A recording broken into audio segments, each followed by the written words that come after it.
Kula niki dewa. Kula niki dewa pati ing para dewa biyen.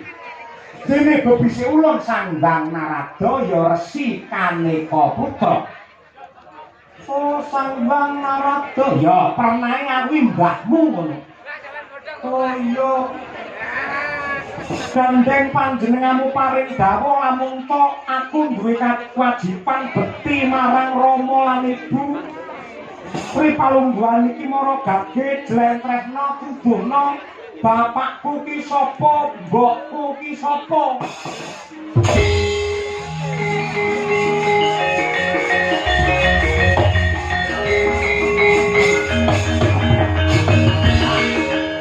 Yen jeneng kita pengen ngerti pakmu sapa, mbokmu sapa, kowe madhep mrana. Madhep rene. Ya.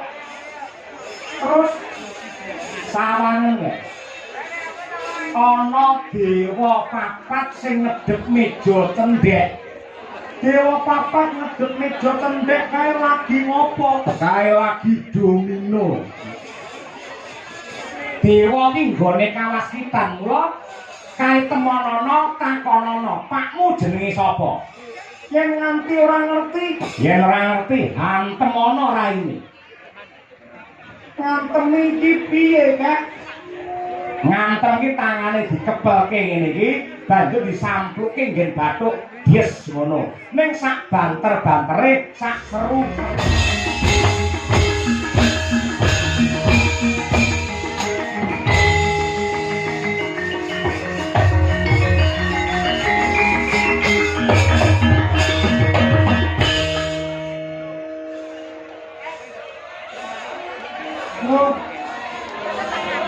Kakek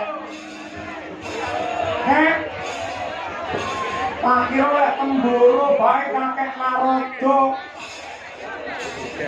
tangi ke siyaine ke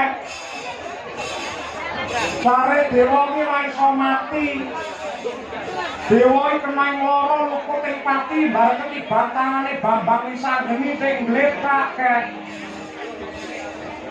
kowe tangi ke kowe tangi yen kowe ra tangi kancaku sapa ke kakek tangi ke kakek Narada kowe tangi kowe aja mati ya ampun Niken Salindri teko ndi oh ketekan sinden jenggelek kaya ngono kuwi kebangetan lho baik dewi para diri bani tangan nanti kaya ngene iki rumah kalau ngapura aku ora ngerti ya kan nah biar kaya mau pulang ke piyo aja leren aja mandek aja mendho sadurunge ana dewa sing glem-glentrehne pakmu jenenge sapa kowe kudu ngamuk ning kayangan oke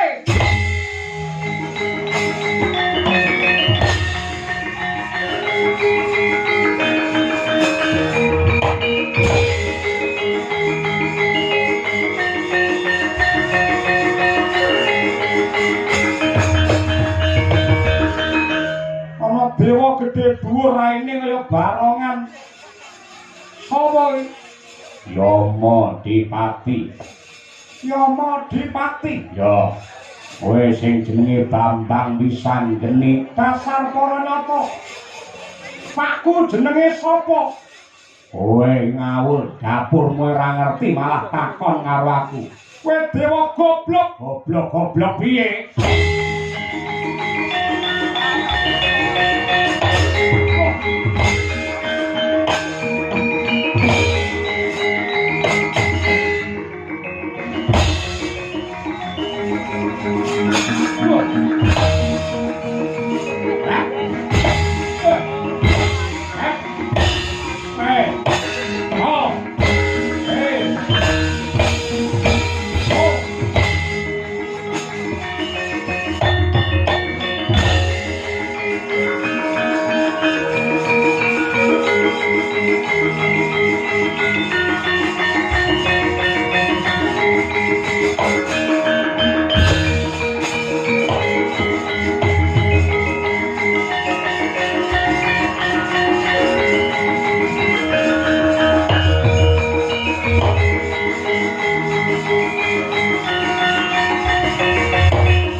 wonten paman pukulun Bathara Narada.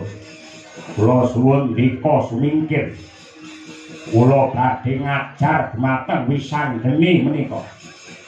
Kowe iki perang karo bocah menang ora kondang kalah parandene mbabar wirang Yamadipati. Pedahe apa to gunane apa kowe menang karo bayi wingi sore?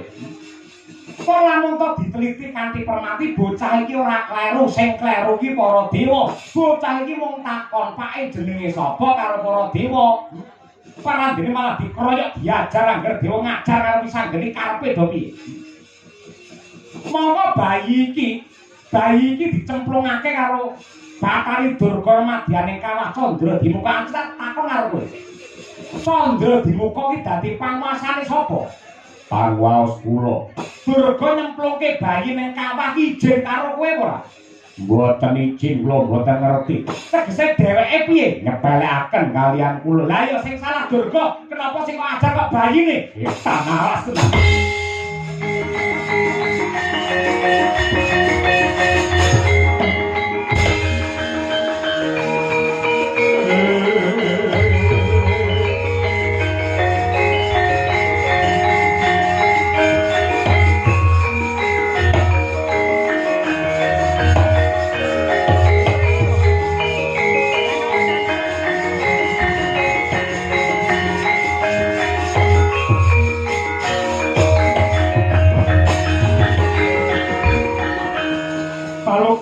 Kuning lekas kula kita inoding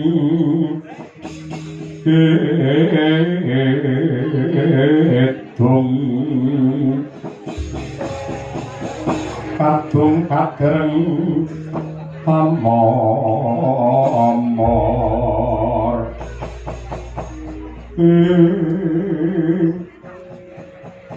piye iki kek ngene nggih wisanggeni nadyan kaya ngapa lan kepiye yektine lakon iki mung kanggo pasinaon ngajar karo para dewa aja gampang nyepelekake karo kabeh para kawula.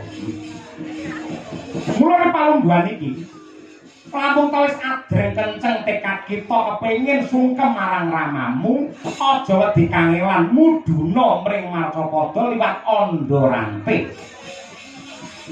Dene lamun ta Madyapada jeneng kita ketemu kelawan satriya Madukara ingkang kekasih Raden Arjuna. Yen ketemu karo satriya sing jenenge Raden Arjuna ya kuwi wong tuamu sing wajib ndok sungkemi lair tekan batin. Yen pancen kaya ngono daya-daya aku nyuwun pamit ya Kek ya.